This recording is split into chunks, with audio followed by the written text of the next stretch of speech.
di atas dengan berapa pertanyaan? Kenapa bang? Berapa pertanyaan tadi? 12. 12. Nah, apa aja tadi yang disinggung? Ya, seputaran dengan apa yang terjadi, kapan terjadinya, di mana terjadinya, apa latar belakangnya, apa motifnya, ya terkait dengan itu. Ini sudah dijelaskan terkait dengan semua keterangan yang diberikan di acara tersebut. Jadi berikutnya akan diambil saksi-saksi, yaitu lapor. Saksi dari Penny. Saksi dari kita. Ada berapa orang di sana saksi bang yang akan dibawa? 3 orang. Berarti nanti yang punya podcast juga akan dimintain keterangan sebagai saksi. Itu tergantung penyidik. 3 orang sendiri, mungkin siapa bang yang ada di rumah atau seperti apa bang? Ya, Saksi yang akan dibawa mungkin? yang tahu persis lah tentang kejadian-kejadian itu. Oke, Bang. Ini kan terkait undang-undang ITE ya. Ancamannya kan boleh dibilang lumayan berat. Berarti kemungkinan Akas juga akan dimintai keterangan di kasus ini ya. Kan dia sebagai pelapor pasti akan diminta. Jadi setelah diperiksa 3 saksi ini, berikutnya akan dipanggil pelapor. Iya pak. Bang tadi ngasih barang bukti apa aja bang di Ada atas? kasih rekamannya yang ada di acara itu.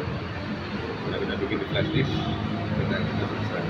Poin apa sih yang akhirnya Mbak Penny membuat sebuah laporan? Poin apa yang akhirnya Mbak Ya, Penny? darah itu ya, darah di spray, lalu CD, lalu apa lagi tadi? Ya, itu CD, terus kebersihan, dan beberapa lagi terkait dengan acara itu. Mbak Penny harus ke Polda, harus ke Polres, sekarang juga di Jakarta Timur sampai ke Purwakarta bang. Kak Penny sendiri lelah nggak sih, merasa lelah nggak sih kak? Sampai sejauh ini sampai jam segini pun masih di BAP gitu. Kalau lelah ya pasti lelah, cuman harus apa ya? Harus dikasih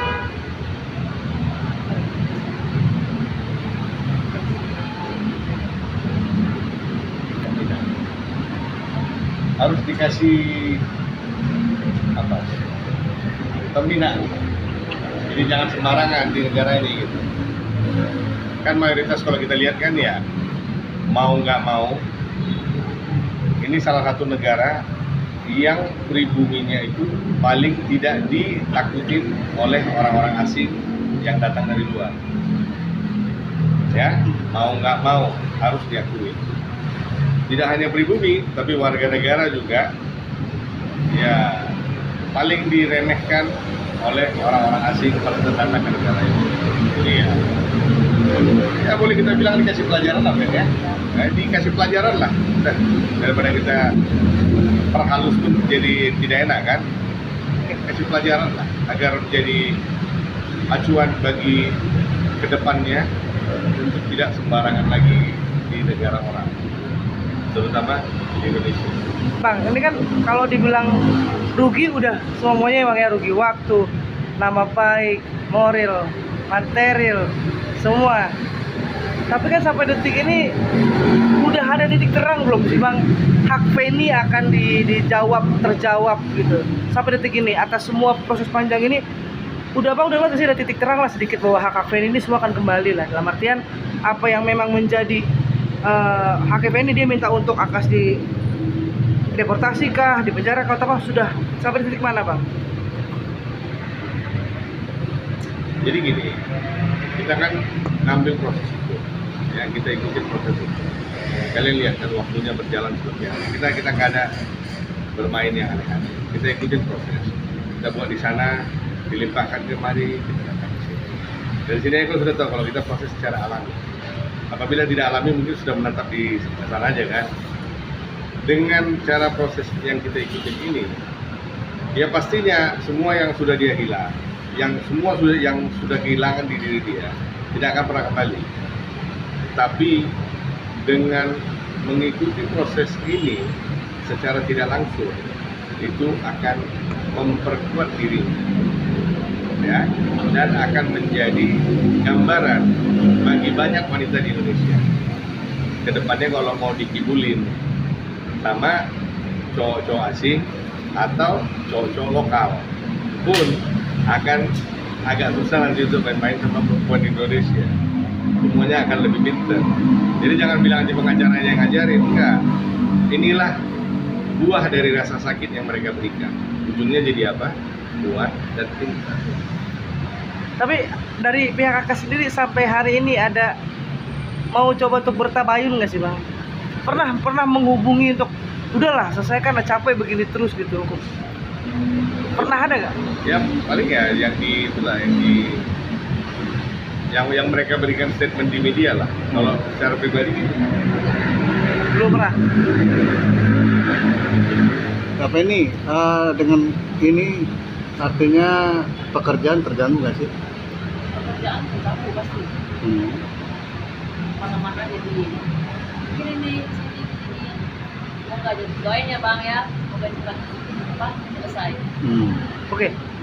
Kan terganggu pasti. Terus sekarang kan kemarin sempat ya dihantam adalah nama baikmu dengan itu tadi yang segala macam itulah ya bang. Untuk Feni sendiri nilai ada pekerjaan yang tadinya orang mau ngendorse banyak yang batal gak sih karena ini? Ada kerugian Kerugian gak sih? Aman. Malah makin bagus image dia kan? Iya kan? Malah makin bagus image dia. Nggak akan rusak, karena ya kita kan ya selama ini juga tidak merusak. Jadi kalau ada orang yang menangis sedih kehilangan endorse, kehilangan kesempatan, di sini enggak. Karena image-nya jadi semakin baik, jadi semakin tahu orang siapa yang benar dan siapa yang tidak kan. Bang, dengan dari Polda dilempar ke sini, merasa gak sih bahwa ini justru kok kayak diperlambat atau dipersulit gak sih?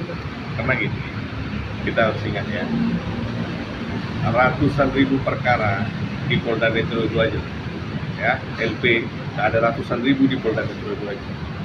Jadi ya, yang mungkin mereka rasa efisiensi wilayah, efisiensi waktu, mungkin ada yang mereka perhitungkan yang tidak kita ketahui, sehingga mereka limpahkan ke sini. Nggak ada yang kita sesali atau kita nggak happy dengan mereka, nggak ada. Fine aja, proses semua berjalan sesuai dengan waktu.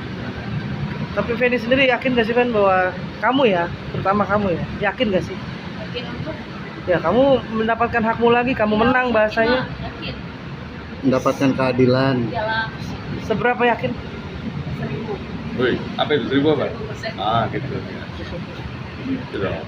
Bang, di sana pihak sana menganggap kalau Feni ini belum move on. Tanggapannya gimana Bang? Dan Ya Kak Feni itu juga. kedangkalan pemikiran mereka.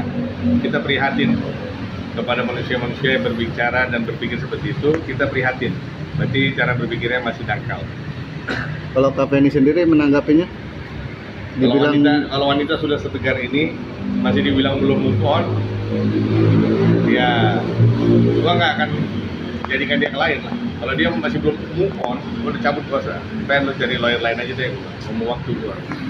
Malu gua dampingin perempuan yang jadi korban pemerasan kan?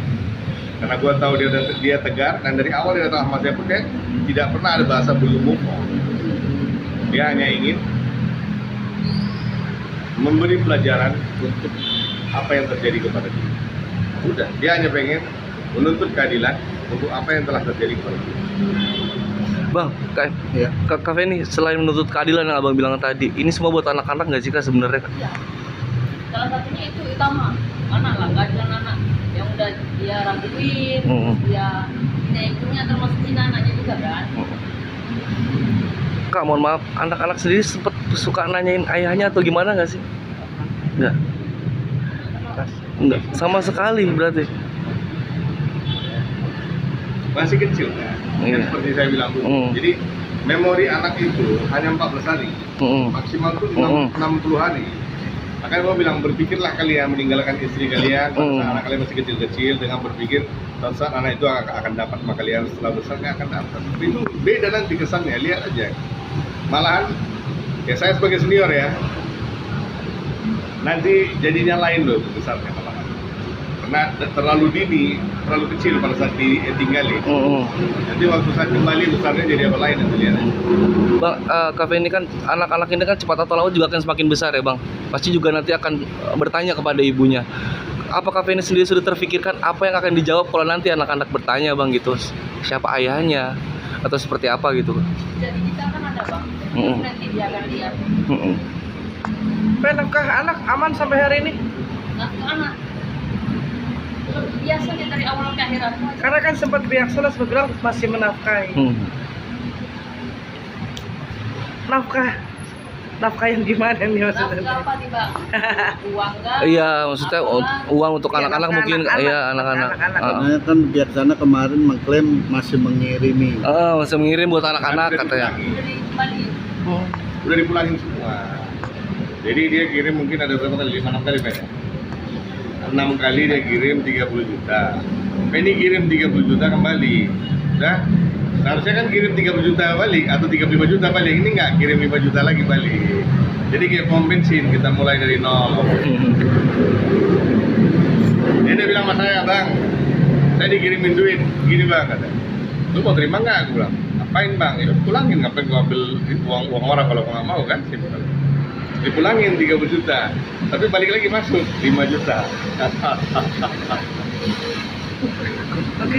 Oke bang, Modal usaha diulang-ulang, diputar-putar itu aja. terakhir bang mungkin rencananya setelah ini ada apa lagi atau agenda apa lagi bang ke depannya? Jangan terlalu sepele dengan perempuan di negara ini. Itu aja bro. Ya saya tidak punya dendam pribadi. Saya tidak punya masalah dengan dia. Saya tidak pernah kenal dia. Orang mau bilang orang ini begini-begini pun sampai dia datang sama saya tidak pernah tahu orang ini loh. Bukan ada waktu juga untuk buka-buka TikTok itu semua kasarnya kan gitu. Konteksnya apa? Saya cuma mau kasih bukti, jangan sepelekan perempuan di negara ini. Jangan permainkan hukum di negara ini. Ya, ambil 3 negara aja contoh ya, Indonesia, Malaysia, Singapura. Oke?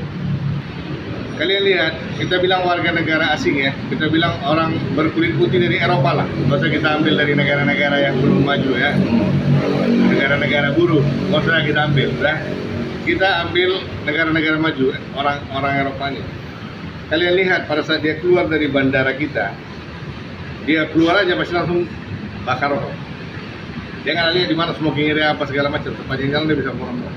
Nah kalian lihat, dia masuk ke Malaysia, dia bakal jalan mungkin 1 kilometer sampai ke smoking area, baru dia berani merokok. Begitu manusia yang sama sampai ke Singapura, mungkin dia bisa nggak merokok sepanjang hari, karena apa? Tempat merokok yang ada. Kenapa dia bisa merokok di negara kita di tempat yang tidak boleh merokok? Kenapa dia tidak berani merokok di negara sana yang tidak boleh merokok? Hukumnya sudah aktif. Jika hukum itu sudah aktif di sini, lihat semuanya akan lebih baik. Terutama kalangan menengah ke bawah. Dari 300 juta penduduk Indonesia ini ya, menengah ke bawah itu mayoritas, menengah ke atas itu minoritas. Yang mayoritas menjadi korban siapa? Menengah ke bawah. Karena dia nggak punya duit, dia nggak punya kenalan, dia nggak punya kekuatan. Pada saat dia datang masalah, dia cuma bisa berdoa. Ya, karena di negara seperti ini, ya tidak semuanya akan terjangkau. Dan pada saat orang-orang itu punya masalah, dia punya segala macam keterbatasan. Inilah yang mau kita benahi. Dan inilah contohnya hari ini. Ya, jadi so nothing personal, all professional. Bang, kemarin kan dilaporin udah ada informasi terkait Pemanggilan Feni. Sudah ada di Polda. Kan Akas melaporkan Feni. Sampai saat ini sudah ada pemanggilan mungkin bang dari Polda? Belum. Kalau ada akan kita hadiri dan masih tetap Darren yang mendampingi. Oke.